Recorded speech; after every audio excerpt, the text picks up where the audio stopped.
is TWiP. Hey folks, welcome back to another episode of This Week in Photo. I am your host, Frederick Van Johnson. Today on the show, I have my friend, Mr. Jesse Dittmar. He's a New York City-based photographer who has, I want to go out on a limb and say that Jesse's photographed pretty much every celebrity known to man. No, he hasn't, but quite a few celebrities he has had the pleasure, or they have had the pleasure of being in front of his lens. Today's interview is kind of a celebration of that in a lot of ways, because my friend Jesse Dittmar has published this thing here, which is this ridiculous book he calls Overexposed, or Dittmar Overexposed. And it is, well, we'll let Jesse tell you, what went into this and what it's all about. But I will tell you that I've seen a lot of books, right? And I have a lot of books come across my desk. There's, the litany of coffee table books on my literal coffee table right now. This one stands out, for a lot of reasons, from a design perspective, the fit and finish of the book, but then also the content of the book. Obviously, every page you turn to is somebody that you'll recognize, that you'll see in a slightly different way than you're probably used to seeing them. And Jesse put it all together. So we're going to talk about this book and a bunch of other stuff. So let's dive in. Enough about that. Let's just dive in and have this conversation. Jesse Dittmar, man, how's it going? Hey, Frederick. Thanks for having me. What a wonderful intro. It's amazing to be able to have this book out there and get it to people. So thank you very much for taking the time. No, thank you for putting the book together. And one of the things that before we started recording this, we were saying, what are the different directions that we should take the interview? And one of them is just, I want to talk about publishing in general, right? And the state of the publishing industry and why, and just the whole ecosystem around creating a book of this quality and putting it out there, and the costs associated and the time expenditures and all that stuff. Sure. Like, does that balance sheet work out in the end, or is there some other benefit to publishing a book that is less tangible than the dollar sign? Before we do that, though, I twisted your arm a little bit behind the scenes, and Jesse's put a code together for the TWiP audience, so you can grab this book with another bonus that I'm going to let you talk about. So tell me about the discount, which is TWiP. So tell me about that and what they get when they use the TWiP discount, and then what the raffle thing is as well. Yeah, if you go to overexposedthebook.com, which I'm sure we'll link in the show notes, and use the promo code TWiP, you'll be entered into a raffle to come to New York and to be part of a lighting and process workshop in person with me and a few other people here in New York, teaching you all the stuff that we're going to talk about today, all the stuff that you can see on my social about, the process of what goes into these shoots and how they get done and how they get made and how they get lit and how they happen so quickly. So if you're ever were interested in how this happens, we're going to be doing a day-long workshop in New York sometime this year. Haven't decided on the date exactly yet, but enter that code and you'll be automatically entered into being able to participate. That's fantastic. And they get the discount on the book as well when they use that code. And 5% off the book too, for good measure. For you. Excellent. For you, Frederick. Thank you. I tried to get 10, but he just said 5. So no, thank you for doing that. All seriousness. Thank you for doing that. And yeah. I mean, again, I don't want to overexpose the kudos, but dad jokes, just sitting there. It's just dad sitting jokes. There. Absolutely. You understand dad jokes. Go on, So. I too many come out of my mouth. That's for sure. So let's talk about the book itself and what's in it. So like I said in that little intro there, it's from my perspective, I'm the end user, right? So I had nothing to do with the book at all in any way. So I get it and I'm looking at it with fresh eyes. So I am your target user. I'm a photographer who knows and loves all the celebrities, most of them, that you have in the book. Sure. That you have in the book, right? So when I look at it, I just look at it as kind of a celebration of your work. Having spoken with you and knowing what you go through and the artisanship you put into the shoots that you put together and how you deal with the celebrities. I just had a little Jesse Dittmar on my shoulder saying, telling me and narrating the whole thing. Give us the inside scoop. Like, what was the impetus of the book? Why create a book?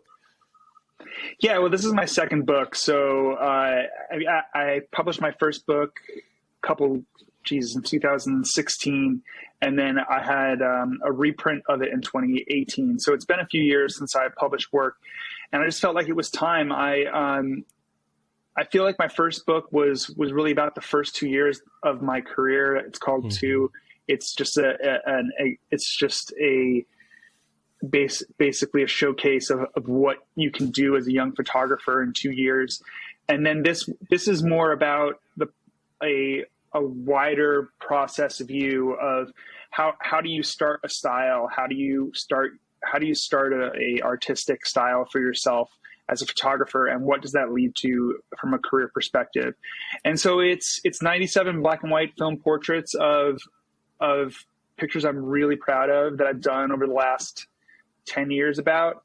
No duplicates with the first book, in case you have the first book already. So it's all new work. But as well as the stories in the back of the book, little anecdotes, little stories, little windows to open up the worlds of how these shots got made and some of the challenges behind them, some of the thought processes behind them. I kind of go the gamut of talking about what it's like to have the lifestyle of a photographer, what it's like to have the challenge of lighting these pictures and the technical challenges of these pictures, what it's like to deal with the people and the politics, what it's like to deal with the subjects and how to handle them. And so it's really just a deep dive into what goes on and how you make work like this. And it's really exciting, cathartic for me to put it out there. And I love the way that the book is laid out, where the first 75% of the book are just the images, and you immersing yourself in the work, and that's really the final product. That's what matters. And then the last 25% is just deep diving into these little stories about how every picture was made.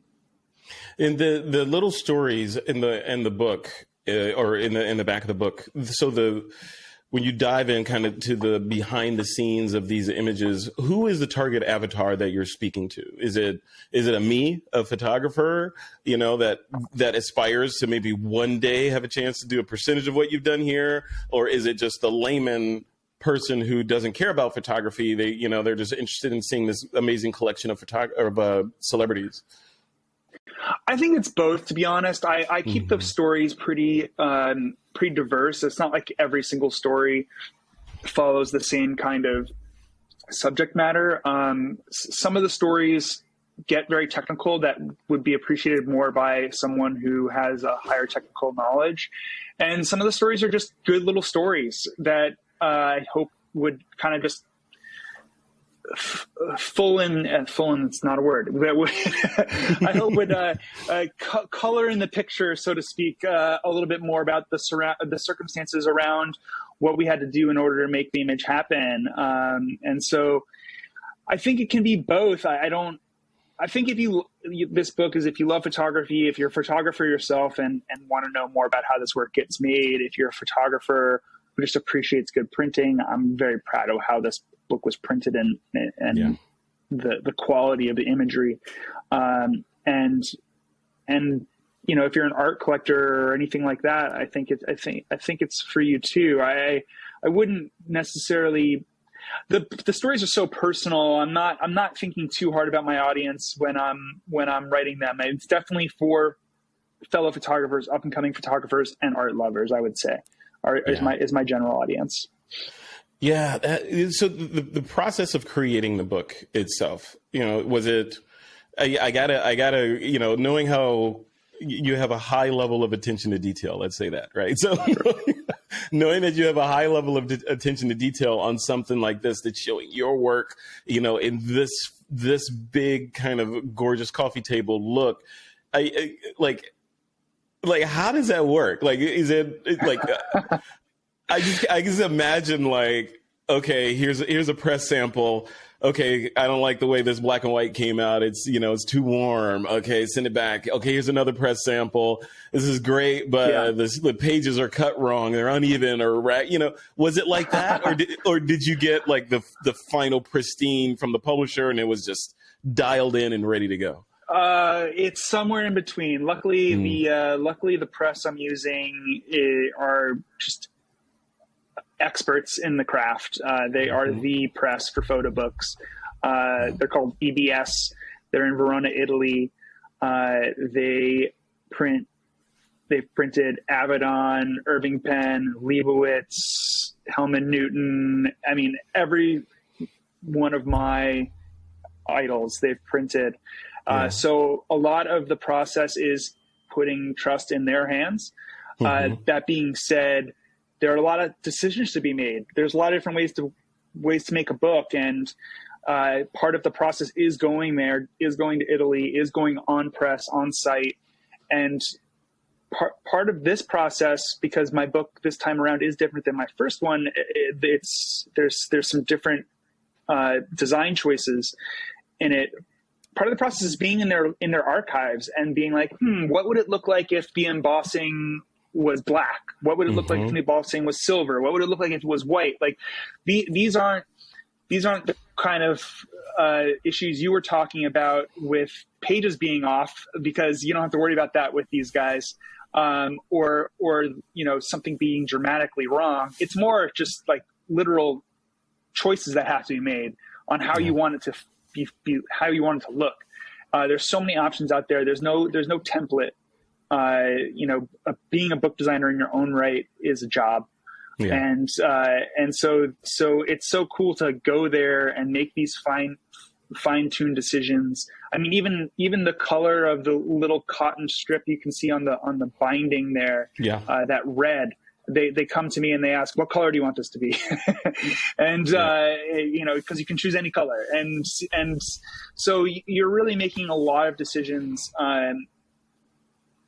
And for me, it's all about, okay, what's going to serve the work the best? Like, what is the best object I can make that is going to let this work breathe, going to let this work speak? And those are the principles I'm looking at and I'm holding to when I'm making the book. As far as the other things, the color and tone and stuff, you're on set, you're on press, it's amazing. You get to see this happen and come off the line. And if you go on my Instagram, you can go back and look at some behind the scenes videos of these just giant machines, just like running through thousands of pages of paper. They run all day long, all night long. It's crazy. It's such a cool experience as a photographer to see your work coming off these machines. So you get to do that too. It's just an overall wonderful experience. An unbelievable opportunity as a photographer to be part of something like this. No, picking this, and this is so you flew to Italy to kind of to supervise these coming off the line and all that. Wow. Yep, I know you assisted, or you had some affiliation with Annie Leibowitz back in the day, right? Were you an assistant? I assisted her a few times. Yeah. Absolutely. Yeah. Was she, the fact that she used this publisher or this press, was she instrumental in your decision to use them? No, not her specifically. I mean, I didn't get the idea from her studio. I reached out to a student, a friend of mine who I went to college with, who turned into a book designer, and it was her job to design books. And she was the one who pushed me to use this company. And I mean, all I needed to do was look up the other photographers that used them, and I knew that this was the right decision. So the fact that a lot of the people I worked with and idolized ended up going there was just a plus. But my friend Bonnie, who's a designer, is the actual person who said, I would use these guys if I were you. And that's what we did. Do you advise or would you advise photographers that are on a similar path with you, as you, shooting portraits? Maybe not, this body of work with all the celebrities, but if they're they enjoy shooting or photographing people.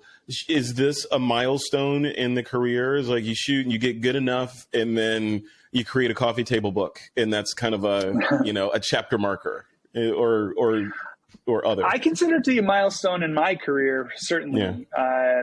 The fact that I've been able to publish multiple books is something that I've always dreamed of doing. It's one of the reasons why I became a photographer, was because I was infatuated with photo books and wanted to know how these beautiful pictures got made. And that's also part of the reason why I have the stories in the back of my book is to give a little more of the how that I didn't necessarily get as a kid. So I think it's absolutely a milestone. I mean, it's a very complicated question. I wouldn't be able to recommend generally for anyone to do or not do it. Mm-hmm. I think it depends on your own situation. I think it depends on a ton of factors, honestly. So, it has, I would say this, it's doable. It's 100% doable. Depending on who you are and where you're at in your career, it's definitely doable. Does that mean you should do it? I think that you'd have to shoot me an email and we grab a coffee and we can talk a little bit and we can figure out if it's right for you. Yeah. Or buy the book and get in on that raffle and win it and ask you in person, right? Yeah, exactly. So it's surprisingly doable. I think any photographer who's at a level that I'm at or above could absolutely make a book. And I think for people who are a little below my level, or just starting out or hobbyists or whatever, I think you got to ask yourself some questions as far as like, is this the best thing I should be doing with my time and my money right now? And if you can come up with the answers being yes to that, then I would say go. That's great. But if you think that, like I did early in my career, that my money and my time should really be focused on shooting and making work and focused on making more work and getting more work, it's definitely not something I would have been able to do. It wouldn't have been successful if I did it right when I started my career. Yeah. Yeah. Did you, it is part of the marketing for the book and, in the launch of the book, did you provide the celebrities or the subjects in the book with a copy of the book, or will they get it? Yeah, definitely. Yeah. They're all going to get a copy. Everyone's getting a copy, which I'm very excited. No one has a copy yet right now. It's on pre-order. So it's it's literally on in the ocean. Getting close to New York. It should be arriving. You have a copy. Okay. Yeah, you're one of the lucky ones. I don't even have a copy, Frederick.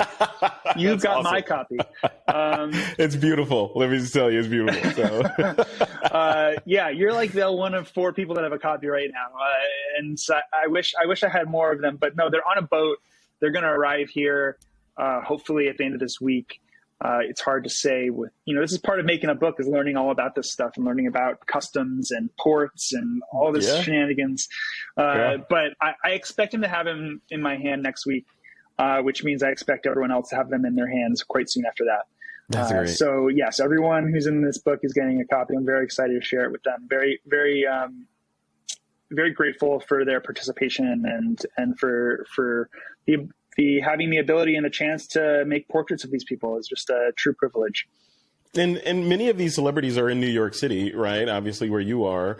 What's the book launch party like? Do you have that plan? I feel like it should be a star-studded, book launch party with a step and repeat and all that stuff going on.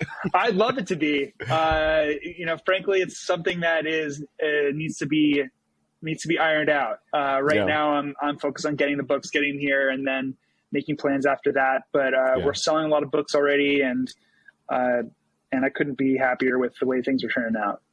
That's great. Well, I want to switch gears and talk a little bit about economics of the whole publishing industry.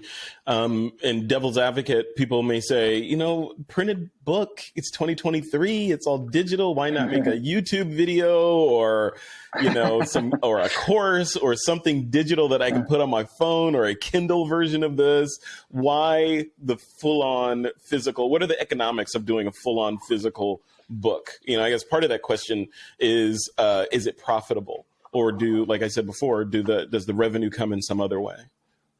Why not make a YouTube video on how to make a book? Then you can get both. The there book you go, and the across YouTube the video. streams. You can get some synergy with your content Yeah, right. I should have taken that advice myself and done a YouTube video on how to make a book. Exactly. Next one. That's the next one. Thank you for the idea. I can't tell you how many books you're going to sell, and how many books you're going to sell is the key to your profitability or not. I mean, now we're talking about business school stuff, but for me personally, it's more than worth it. It is something that I get to sell, and something I get to get out to the people who are supporters and fans of my work. The people that helped me make this work, the people that are in this work. There's so many people involved in a career like mine that even if I didn't sell a single copy, the fact I'm able to get this out as a piece of gratitude to everyone that's helped me get here is worth it, in my opinion. That being said, I sell books, and that's nice. and that helps. But it's definitely not, this isn't, I didn't become a photographer to make books. I became a photographer to make the work inside the book. So, so it's not, the goal of the book is not to make a living off the book. I make my living off of being a photographer. I make my living off of people hiring me to do these shoots that you see in this book, and other shoots that you don't. And this book is just a object that I'm really proud of, that I'm really proud to get to people, and that I think people are really excited to have in their hands. Yeah, no, for sure. And then there's so many questions, so I'm going to meander with my questions today, right? So go for it. So I'm looking, when I was sitting on the couch going through the book, of course, and I hadn't gotten to the back yet. So I hadn't even gotten to those. But looking at the photos in there, the first question that pops up, and I guess a lot of photographers will have the question is, what did he shoot these with? Like, what lens, what camera body, like what's the gear that it takes to make this level of work? Sure. And I go into that in a lot of this. If you read the book in the back, a lot of the stories in the back, we get to it. But before you get to that point, I mean, this book was shot on my 500C Hasselblad, a 1960s camera with 80 mil. I have used two lenses primarily, 80 mil and a 120 mil. I used some extension tubes to get close. I'm shooting on Ilford 3200 film. I mean, the reason why it's called Overexposed is definitely a multi-layered word. But one of the layers is the fact that I overexposed this film by a lot in order to get these pictures. It's in the intro. The intro is about the first picture in the book, which is how I started my style, which is I thought I was shooting 100 speed film and I had 3200 speed film in the can. And so I overexposed it by a whopping 5 stops. I still got an image that I really loved, and an image that I said, I want to make more images like this. And that's what this book really is a jumping off point from that first portrait. So I'm using some old school gear, using film.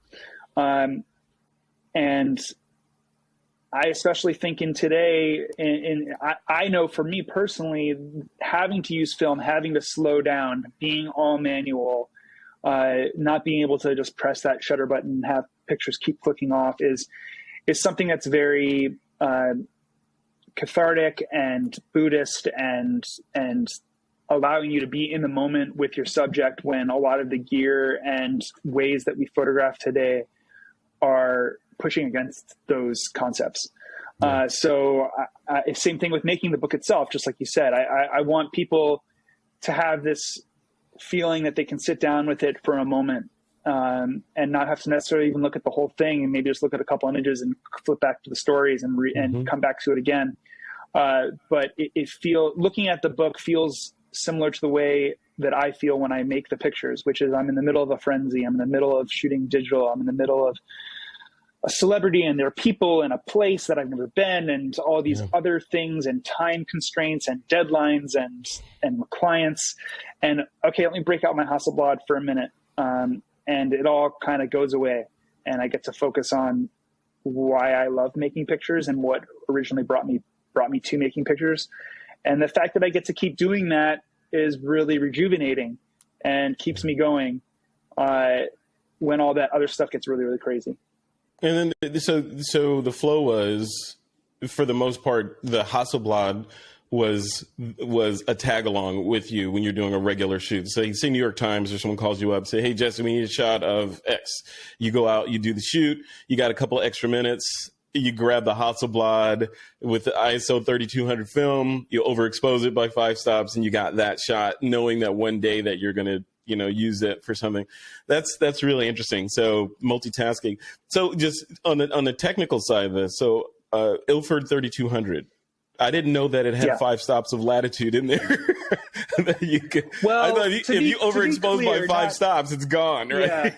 Yeah. To be clear, I no longer rate it 100. I have, after many discussions with my developers and the guy that I work with now that handles the film, we've landed on a speed that we find to be the best for the film, which is still significantly overexposed. But the film has a lot of range. I would definitely not rate for 3200 at 3200. Your negatives will be very, very thin if you do that. And at 100, they're really, really thick. I mean, they're a black almost. And so somewhere in between, for me, I'm now like landing in the like 400 to 800 range, where I like to keep it. But that said, I like my film to get weird. I don't worry about it too much. Like if I shoot something and I shot it at 1600, say, hey, I shot it at 1600, and we push it hard.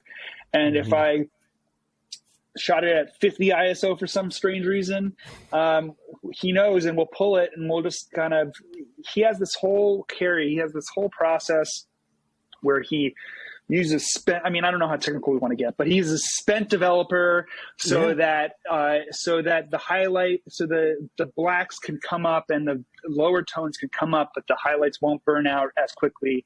And he has this whole process that I don't exactly even know the full extent of, that involves specific developers, specific times, specific chemistry organizations, and specific age of the developer, that helps make these things happen.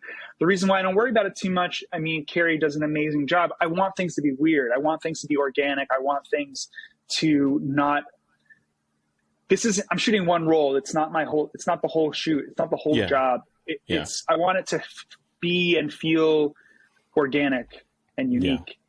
So I embrace it being weird. The imperfections.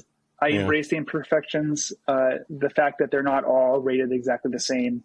That also layers on my process, which is so much about the person in front of me and how different all of them are, and how, I don't think one style and one specific way of shooting to a exact T does everyone a service, as far as being able to let them and let the mood and the way the shoot is rolling kind of reflect in the images. Yeah. It's so interesting. It's refreshing to hear you use all these terms like pushing and pulling film and, thick and thin negatives and all that stuff. Because all those terms are like, archaic now for the most part. Contrasted with today's, high ISO, crazy capable Canons and Nikons and Sonys, etc. Yeah, I'm sorry if we lost anyone. No. Hopefully we sparked some interest. Go check this stuff out. I'm curious. What's crazy? Crazy, actually. What you just mentioned with the high ISO mirrorless now is that when I started doing this, I had to rate my I wouldn't rate my digital camera above 200. And that's why, one of the reasons why I overexposed it is I would shoot the digital at 200. I would pop into FP 100 Polaroid that was rated at 100. And that was, most of my shoot was rated at 100 or 200. And that's how this mistake now happened. I used to have to turn down the packs a little bit to shoot the film.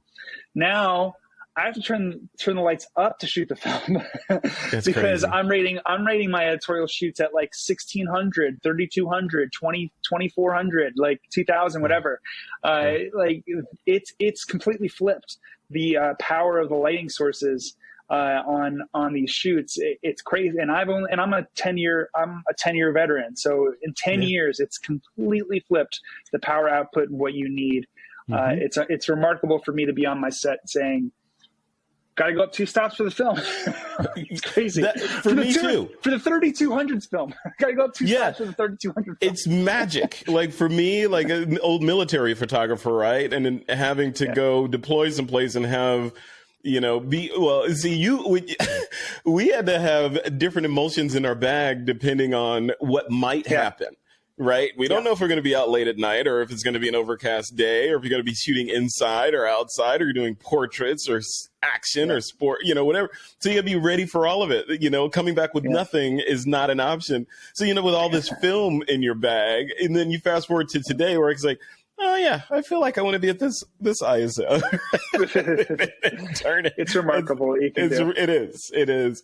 So does Jesse Dittmar have an enlarger and a dark room and all that stuff and a spare bathroom at home? Or you it all go out? I did as a kid growing up. I caught the bug. I built my own darkroom in my basement.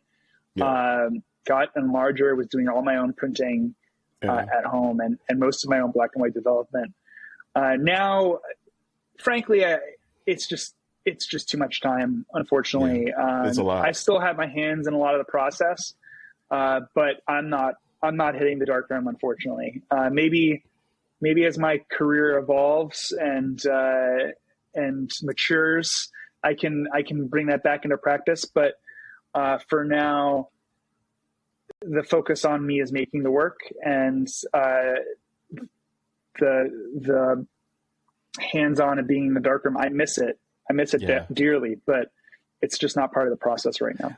I feel like, I don't know, maybe this is just, the nerd in me talking, but I'm like, wouldn't it be great if someone reinvented the enlarger, right? with like some sort of transparent LCD in there that you shine light through, and you can have more control over the actual quote negative that you're feeding in, and then print it on paper. That would be kind of interesting. Not for any production related stuff, more hobbyist and fine art type stuff. But it'd be interesting if you could have that. Well, people are now photographing their negatives through a situation like that rather than using scanners. So. It's a common way to translate your negatives to digital is to actually photograph them in a scenario that you just described. Yeah. I don't do that yet, although it's on my radar. But yeah, I think that there are the part I do in the process now is I scan them and putting the film on the Imicon bed on the drum scanner and going through that process, which is a light-based process. It still feels great, and there's still a skill to it, and there's no you still have to make artistic choices, and so I still love that part of the process and try really hard to make myself available for it. Now, your day-to-day editorial stuff that you're doing, like I said, like New York Times or whoever calls you up and sends you out to go do a shoot, what are you shooting those on? You're not shooting that film, obviously. You're shooting digital. No, I'm shooting both. Yeah, and I'm delivering film too. Yeah, I'm pushing really. Everyone has tight deadlines, and I'm working my best with editors to make sure they have what they need. But I'm definitely pushing to give them film, pushing for them to use film. I mean, It's my personal work. It's what I think is the best images that I make typically on most shoots is images coming out of this camera. So I want them to use them. So I'll be shooting digitally. I'm currently on a Canon R6. I was just on the R5. I switched to the R6 Mark II. I did go mirrorless last year. I have a lot of thoughts on that.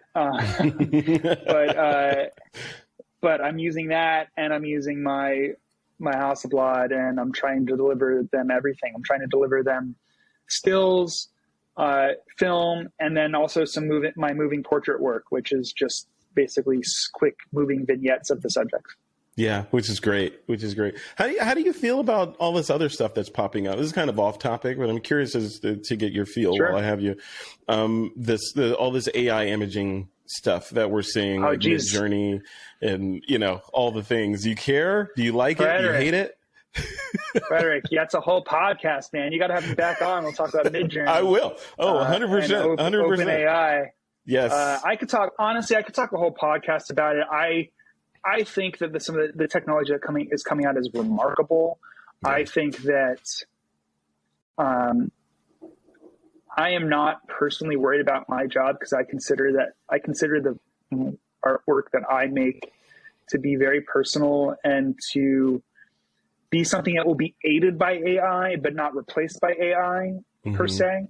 That being said, I think in the imagery world, AI is going to replace a lot of imagery that was kind of already dying out. A lot of stock imagery, a lot of hey, it's how prompts are what people are thinking about when they're at their desk. Like someone is like, I'm making a deck for a cookie brand, and I need a picture of a young mom with two young twins sitting at a table in urban suburbia, snacking on cookies and milk, and the sun looks golden, and like someone is telling them to go find that, and now they tell the computer to go make it.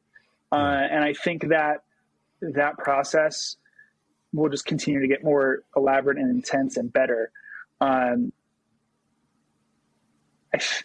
have a lot of thoughts. In general, we will talk. Yeah. In general, I'm a AI enthusiast. I think this technology is generally going to make our lives easier and allow me personally to focus on the things that I really love about making art. And so I'm generally optimistic. I'm right there with you. I'm excited to see where things are going to go. I'm encouraged because, you're a photographer who embraces the old ways, right? The old ways of the force, right? So the film and chemical processes and all that stuff, while also keeping a strong foot in current, right? With your R6 and shooting and doing all the things on the computer that we love to do. But part of me was expecting you to say, considering the film part of our discussion, I was expecting you to say, no, I don't really, this AI stuff, it's not for me. I like analog, and that's uber digital on that side. Yeah, it's encouraging because I'm very encouraged by it, and I really want to see where things go, and just considering how far we've come in like a year. Right? Yeah. I mean, because you look at like just Mid-Journey. I was watching this YouTube video yesterday and was talking about the quality of Mid-Journey, the images that Mid-Journey is putting out, and they use the example of someone asking it to create an avocado or a chair that was styled after an avocado or something, and what it came up with was passable, but it looked, slightly cartoonish, not really finished, but it was like still amazing. That didn't exist before someone asked for it. And then you fast forward to 2023, same prompt, photorealistic, plausible furniture sitting in a room with dramatic lighting and all of that. Yeah. In just a year. So I'm encouraged. I'm really encouraged. It's only going to get better. It's only going to get smarter. Rather than people, I think there's a lot of arguments out there. I think artists have a right to be mad that if their styles are being being grabbed by these programs, and I think those artists have a reason to be mad about that. However, I think this isn't going away. Like this is the genie's not being put back in the bottle. So the most productive thing to be thinking about is how to utilize these tools to your advantage, and how to create art in relation to these tools, not necessarily using these tools, but in a world in which these tools exist. And I think it's the same thing with film. I think film, listen, would we be talking about a book of solo film portraits 25 years ago? No, we wouldn't. I think part of the reason why this book exists and why we're talking about it is that I'm using it in relation to the world in which imagery is getting made right now.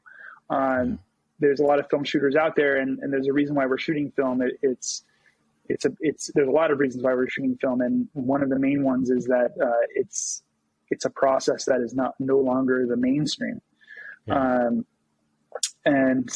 And so I think you have to put your headspace in a place where, okay, this is here. I can't be too pissed about it. I'm not going to bring these companies down. Right. So I might as well figure out how to make art within the world in which they exist. If you can't beat them, join them, right? And yeah, it's not necessarily join them. I mean, but at least make art knowing that they are there. Right. And, yeah. And not going away. It's very Warhol-y, like Warhol-y. It's very Warhol. Is that a word? See, that's two words you made up in this interview, Jesse. Yeah, 2 words. Listen. There's a reason why I'm a photographer. Warholian. I like that. That's brilliant. It's very Warhol to say like, hey, this is the space in which I live, and so now I'm going to make art of it. So I think that there are opportunity out there. There's opportunity out there. I love it. Well, let's leave it right there, man. Again, congratulations on this book. Every time we talk, you're working on something amazing, which is the way it should be, right? I love that. Thank you. And just to remind the folks, let me go back in my notes, just to remind folks that if you want to grab this book when it's in pre-order now. It's pre-order. Use and it's going to be available wherever fine books are sold, right? So Amazon, all the places. The best place to get it is to go to my Instagram and to go to my website. We eventually will be distributed in all the fine places books are sold. But right now in the pre-order phase is to go to my website, go to my Instagram, go to the link in the show notes, and then type in the promo code TWiP for 5% off and a chance to come and learn how I do this stuff with me in New York. Love it. All right. My friend, thank you. Thank you for doing this, taking the time to do this. I appreciate it. I always appreciate when you're on the show. And again, congratulations on all the stuff that you're doing. I think you're an inspiration to photographers. I've said this in some of the other interviews that we've done, that it feels like you're of course, looking from the outside in, you could look at things are simplistic, but it looks like you're living the dream that a lot of photographers aspire to live, right? Living in a great city, a respected photographer, sought after. You're on a mini organization speed dial to have you come in and you get to rub elbows with these amazing, talented people and create images of them. Like, what's not to like? So it's a truly awesome, in the true definition, place to be. If my 17-year-old self knew what I was doing now, I think he'd be happy and proud. I'm always pushing for more, and I'm always transparent on how things go. So if there's anyone out there who feels like they're stuck or feels like they don't know how this is going to happen for them, or wants to know more about my journey, I'm an open book. You can drop me a line, drop me an email, drop me a message. Come and grab a coffee with me in New York, and I'll talk to you about the journey and the path. But it is truly amazing to be living your dream. All right. Yeah, I'm going to take you up on that. We've been threatening for me to come out there and do that for years. So do it. I'm going to come out there and have a New York. I want a New York City experience. I've been to New York before, obviously, but I want the New York City experience where you're sitting in a coffee shop, having the coffee and yellow cabs running by outside, all that. I need the whole thing. Love it. Love it. It's every day. All right. Jesse Dittmar, you enjoy the rest of your week, and we'll talk soon, man. Take care. Thanks, Frederick. Thanks for having me.